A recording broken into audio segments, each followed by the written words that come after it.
Good morning, everyone. You know, one of the fascinating developments recently is the release of Shtisel Season 3.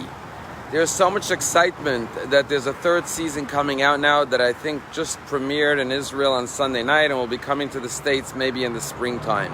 And what's fascinating is how this series, this television series in Israel, has become universally popular. Not only are religious Jews interested in Shtisel, but all Jews, even completely secular Jews, are fascinated and gripped by this series. And not only are Jews of all backgrounds and denominations into this series, but even many non-Jews love this series. And I was wondering to myself, what is it about Shtisel, about a group of a Hasidic family in Mea Sha'arim in Jerusalem, so far from the modern world that we live in today? Why is that so fascinating and drawing so many people to watch it and love it? This week's Torah portion, we have the amazing reunion of Joseph, where he reveals his identity to his brothers and says, "I am Joseph. Is my father still alive?" And the Torah says the brothers were shocked and also horrified by the fact that this was their brother, and they felt so embarrassed and so ashamed that they started to back away from Joseph. And at this point, Joseph says to his brothers, "Come closer. I am Joseph, your brother, who you sold into Egypt. And do not feel bad, because God sent me here on a mission to save the land from famine."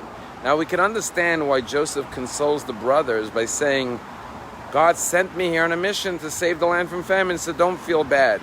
But why, after he says, "I am Joseph, is my father still alive?" and he sees the brothers are horrified to realize that this was their brother that they put into slavery and had to suffer in prison as a result of their deeds of throwing him in the pit and selling him to into slavery, why does he repeat the words, "I am Joseph, your brother, who you sold into Egypt"?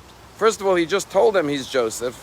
And second of all, why put salt on their wounds? They're embarrassed over the fact that they sold him into Egypt. So why would he say, "Come closer," and then comfort them by saying, "I am Joseph, your brother, who you sold into slavery"? That's why they're so embarrassed. Why reiterate those words? Why state them again? And a beautiful interpretation is that the word asher could either mean who or because. You could either read the verse, "I am Joseph, your brother, who you sold into Egypt," which would be no new information and would only be bringing up their sin again, or "I am Joseph, your brother. You know why I am the Joseph, the viceroy of Egypt? You know why I am your brother and love you as a brother? Not who you sold into Egypt, but because you sold me into Egypt. Don't feel bad about what happened, because as a result of this experience, both of us, I as a young 7-year-old boy went through an experience that matured me, that allowed me to grow up. I'm no longer the young boy who is antagonizing his brothers with dreams and haughty visions and creating jealousy and strife in the family. I've grown, I've learned from this experience. I'm not the same Joseph. I've changed because of what I went through in Egypt. And you, on the other hand, have also learned from your mistakes. You are now showing that you've evolved, you've grown, you've developed, you've progressed, and you're willing to develop and now protect your brother Benjamin. You regret what you've done. And so therefore it's time for reconciliation. It's time for healing in our family, because what we went through is what allows us to now come back together again. When I think about Shtisel, you know, many people look at the Hasidic world literally and figuratively as a black and white community. Just like they physically are always black and white, they think, oh, their lives are all cookie cutter, they're all simple, straightforward, they have religion, they have faith, they just follow step by step, and they have no struggles, no challenges, they just go through life in a very simplistic, faithful way, and therefore they're sheltered from all the problems of the world. And suddenly the world sees Shtisel and they see, you know what? Ultra-religious Orthodox Jews in Mea Sha'arim have the same family dynamics, the same struggles, the same challenges, the same relationship issues that every normal person in the world has. It's just that they navigate it through the lens of Torah, through the lens of Jewish tradition, through the lens of Judaism. And I think that's what's fascinating, to realize that they also grow and evolve and develop as human beings. That no human being is black and white or stagnant. We all go through growth. And that's the story of Joseph and the brothers. Joseph says, yes, we were a different set of brothers 22 years ago. Now we've changed, and that's because we all went through what we went through. And that's the story of Joseph and the brothers. just like Shtisel, telling us, you know what, every family has its struggles, every family has its challenges. That's part of being human, that's normal. The question is how we grow, how we develop. If we could overcome these challenges, if we could reunite our families, if we could learn to replace hatred with love, enmity and jealousy with kindness and compassion, if we could reunite, that is the test, and that's what we have to learn.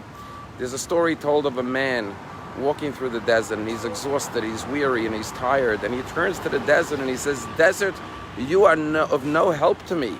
When I crossed the ocean, there were the currents of the water that propelled me forward, that enabled me to go on my journey. But you give me no assistance. I am tired, I am weary." And he collapses to the floor.